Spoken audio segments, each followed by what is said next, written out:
បាទជំរាបសួរសួស្តីបងប្អូនដូរត្រង់ថ្មីត្រង់នេះរៀងចៀតឥឡូវដេញពួកវាចេញទៅដាក់ត្រង់ធំបាទនេះគឺកូនដូរ៉ុកអាមេរិកាណូហើយនេះបងប្អូនណាមេវាក៏ដូរ៉ុក USA បាវាក៏ដូរ៉ុក USA អញ្ចឹងមួយឈាមតែមួយនោះធ្លាក់ផ្សិតបាទខូចអស់មកក្រោយហើយបាទទឹមធ្លាក់ធំហើយបានធ្លាក់មិនធ្លាក់បន្ទួយបាទនេះគឺផែនកូនឈ្មោលបងប្អូនណាបាទកូនឈ្មោលមើលតាមរូបរាងទៅបាទហើយខ្ញុំមានកូនឈ្មោលស្អាត5គ្រាប់ខ្ញុំលក់បាទខ្ញុំលក់5គ្រាប់បាទហើយបងប្អូនទាំងគ្នាដែលត្រូវការកូនបាអាចចូលមើលបានបាទហើយឃើញរូបរាងគឺផែនវាប៉ុណ្ណឹងបាទស្អាតបងប្អូនណាចេញពីត្រង់រត់ឈីងហ្នឹងរោមក្រាស់ចឹងបងប្អូនណាមួយនេះញី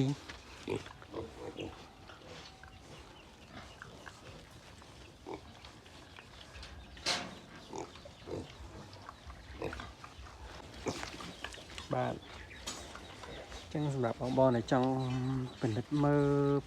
រូបរាងបន្ថែមខ្ញុំនឹងតាមថតយកឲ្យច្បាស់បាទរូបរាងវាគឺប៉ុណ្ណឹងបាទពួកនឹងខ្លួនវាអត់វែងទេខ្លួនវារាងខ្លីៗតែវាក្រាស់បងប្អូនណា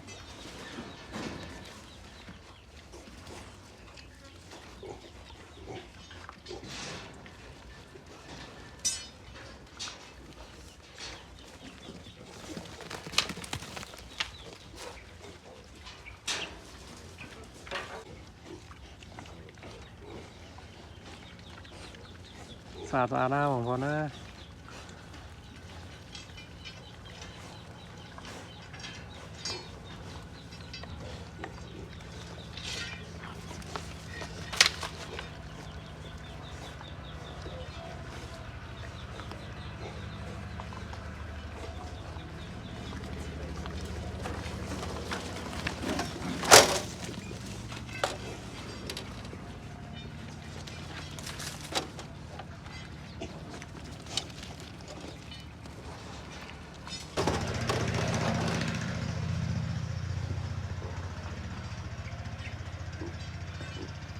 bạn em ạ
mana rồi